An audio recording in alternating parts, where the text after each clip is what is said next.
All right. So, welcome everyone to our 15 minutes of fame. I am MP Fernandez, and I'm here with Stina and Beth, who are my collaborators at the art department of the Department of Decentralization, aka Manifold. I actually have to remove the link because it's broken.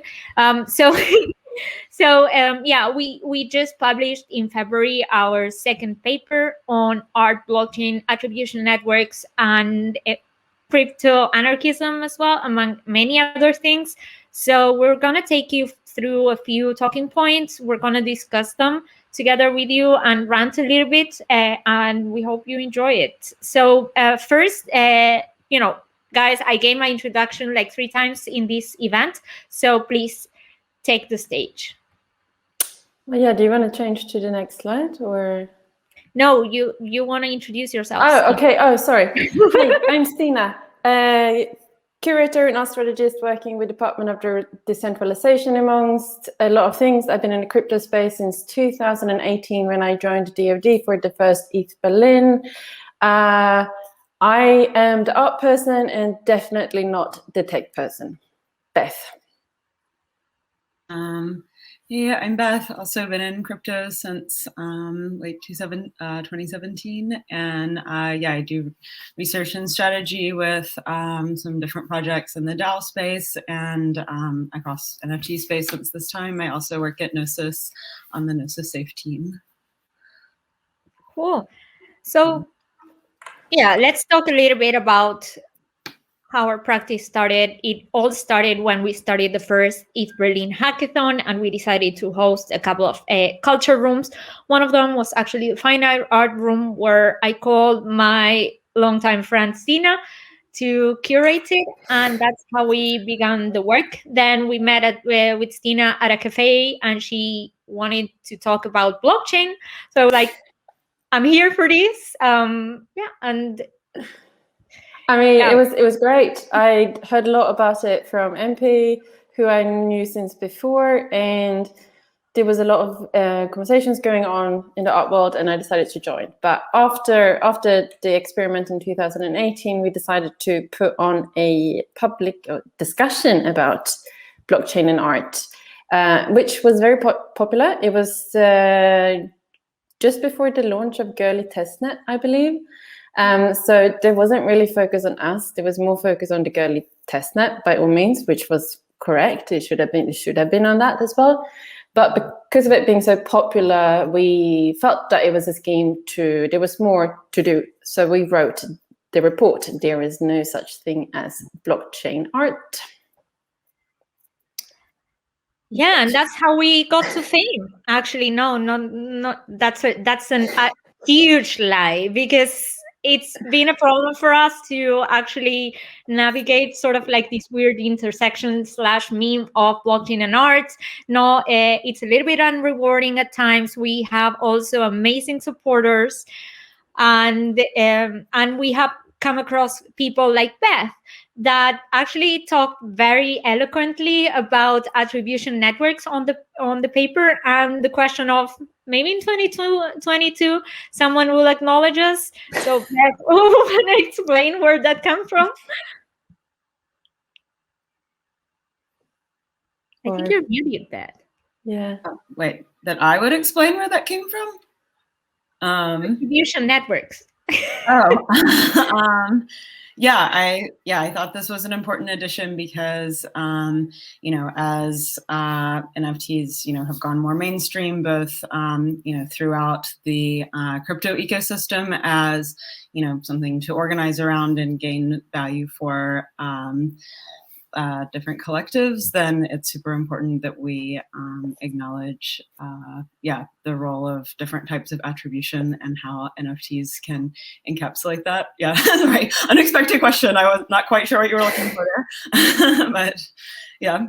But maybe actually we can list the kind of people that go, and let's put in like some sort of an example on, like putting out an artwork on a gallery or an exhibition, and all the people that are behind the scenes that you guys well named in the paper to exemplify this. Do you want? Sorry. to No, I mention mean it. you wrote the sections, Tina.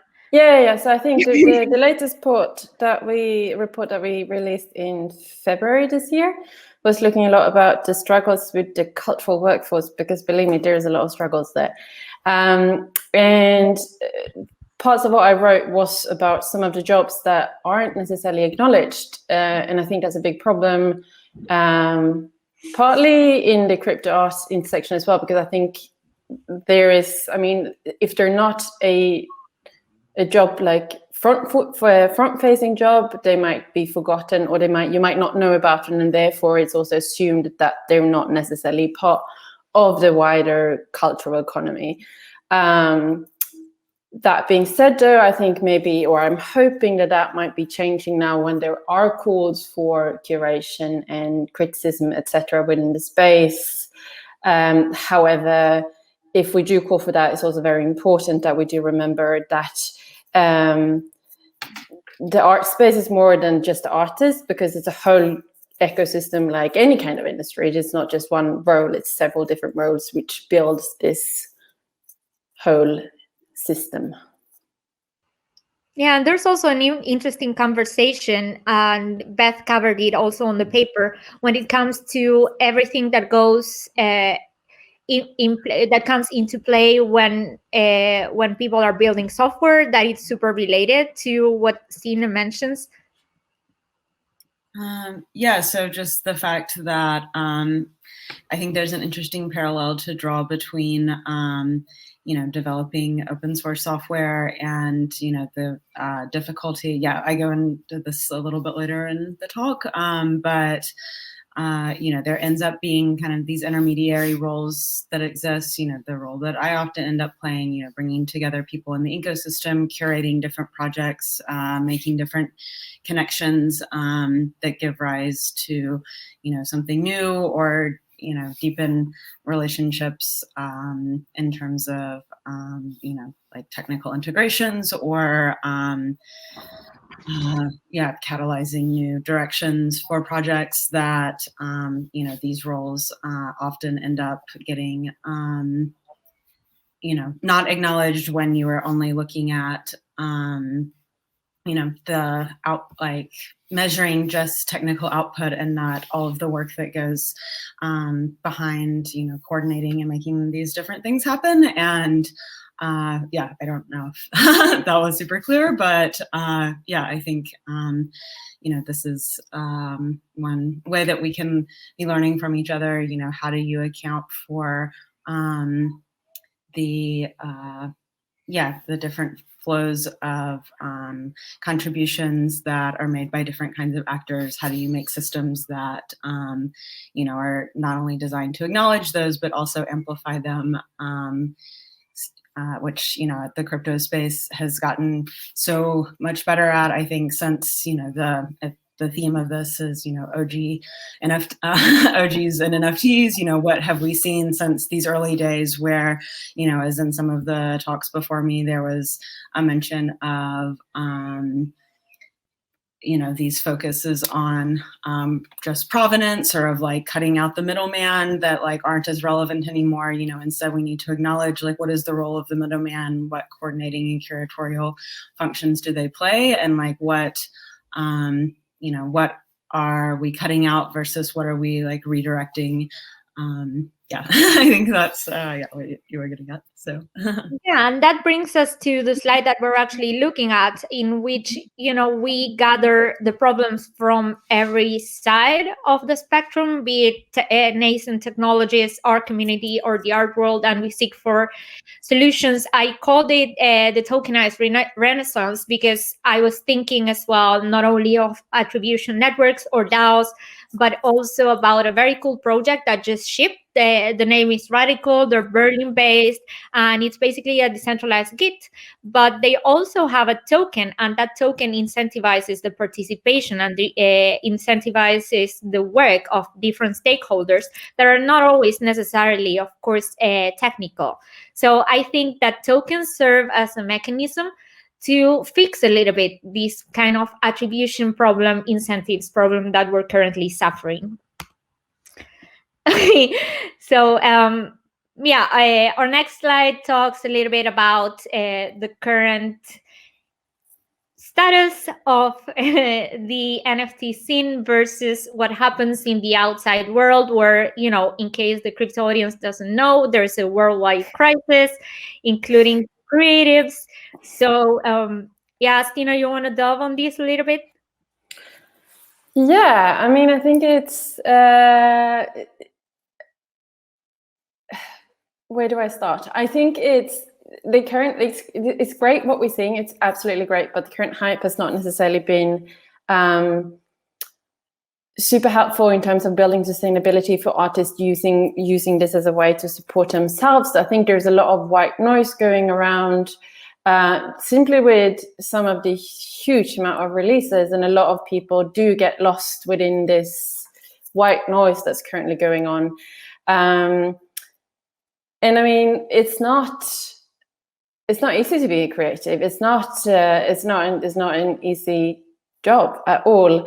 And yeah, I think having the opportunity that we have right now, which I know, or MP mentioned earlier at intro as well for the panel that she was on, it is a system that's built for them, and I think there's a great opportunity to actually really help them and support them. Yeah, for sure. And just so you know, our practice at the art department of the Department of Decentralization, or Manifold, as we just rebranded, focuses on, finding ways to alleviate this hard problem. One of them is actually a residency, which we're working on right now, and we will show to you. Another is actually logging and archiving the things that happen in the ecosystem, such as we do with the papers. And of course, amplifying voices of artists and also technologists, because we need to bridge that gap between and adjust the tools based on what artists need and not what technologies think that the artists need, because 100%. are a huge user base, so we better take care of them. All right. Have the conversation. Have the conversation. So a couple of the problems here. Guys, you want to cover these? I actually have to feed Tupac because he's bothering me. No. Happy to jump in. So dialogue, basically what MP said, there needs to be a conversation. Don't necessarily think that you know what problem needs to be solved, but maybe have the conversation with creatives, with curators, with critics, with people in the art space, to see what kind of problem you can help them solve, instead of going to them saying, this is the problem that I have identified. Supply and demand, I think there is a lot of promises, a lot of the promises from the NFT space that we might not have promised, but I think some creatives thought was that if you're jumping into this, you will automatically make money. That is, of course, not true, but due to the simple fact that so many people have joined the NFT space, not necessarily, there might not be enough collectors. Beth, do you want to jump in as well? You're muted. Also, so we have time to get through to some of the other slides. I'll just go super quickly. Like with mismatched incentives, I think we're still, figuring out in this nascent space where, we have so much,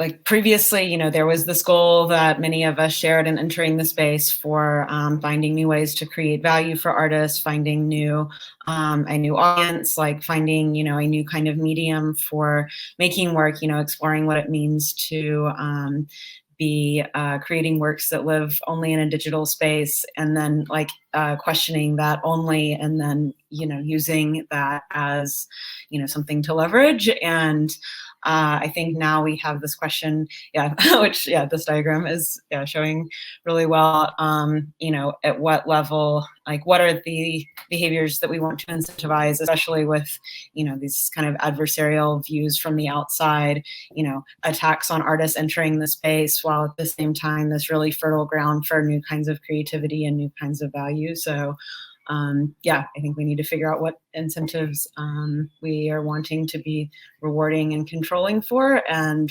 what the paths to getting there. So, I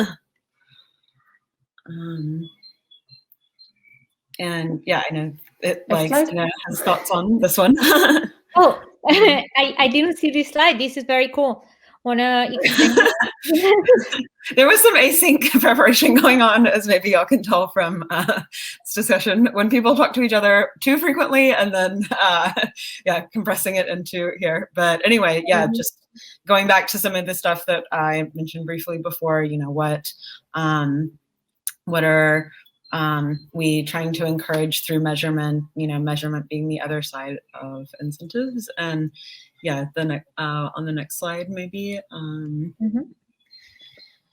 So just, with the kind of prompt that's MP gave at the beginning of the talk, with kind of considering, what is the liminal space or the substrate between, buyer and seller, that contextualizes this transaction. And, as we're thinking about like, what is the new kinds of value that's created for not only artists, but for the commons through NFTs, as we're designing platforms, as we're designing sustainable models, like we're doing with the Manifold Residency Program, and, figuring out like what it means to have price discovery in this area. If we just finish maybe with the last one, if I was right, 736. So and the final, finally on this point, to get back to what we had mentioned with how, networks of attribution and networks of trust and networks of like shared value creation play into this. We were looking at a really incredible show from curated by one of our advisors earlier today, based on the book Invisible Cities, one of my favorite books, and it called to mind a section from that book that I thought represented relational graphs really nicely, and kind of represented what we are doing right now with creating DAOs that are, a digital and physical representation of, collectives and cyber commons, and, figuring out how to represent these different kinds of flows of value, how to measure them and how to incentivize things that amplify us all. And, this act of, codifying, establishing these relationships, and then creating something else that's left behind and can live on its own, through protocols, through abstract forms, through replicable models. I think this is what is really exciting. So what intricate relationships are seeking a form right now, and how can we collaborate with you guys to make them? Yeah, great points. By the way, Italo Calvino is a really old read of mine so that was bad. And yet another sign that we're actually a little bit interconnected in some we're so remote, guys. We are talking to each other from like 7 a.m. to 8 p.m. and just like hard links and platforms and criticizing everything. And to the point of criticizing everything, before we close actually with this slide, I just wanted to bring up some sort of question that actually was brought up today. I saw a blog post that said, most of the artists on NFTs are not making any sales. And then I also saw some kind of message that said, when you're buying an NFT, you're actually buying the relationship with an artist. And, I just want us to be saner about what's going on, because none of these are actually true. Just so people know, when you're minting an NFT, this is not a guarantee that you will sell it. You should proceed with this just as you proceed with any gallery in the outside world, or even with more caution, because of course paying for gas fees on some of the platforms is a risk for you. So it's important that you get education, and this is something that we're actually working a lot on the residency. And the second one is actually, and like crypto natives should not expect artists to be, dependent on them, or, you should also not expect a relationship. It's some sort of a transactional relationship. Sometimes the artists or the creatives want to establish a more flowing relationship on which you can influence their practice or not, but it's not always the case. You have to first ask, And I think, going on a case-by-case basis is super important, and, being growing a little bit of empathy as well.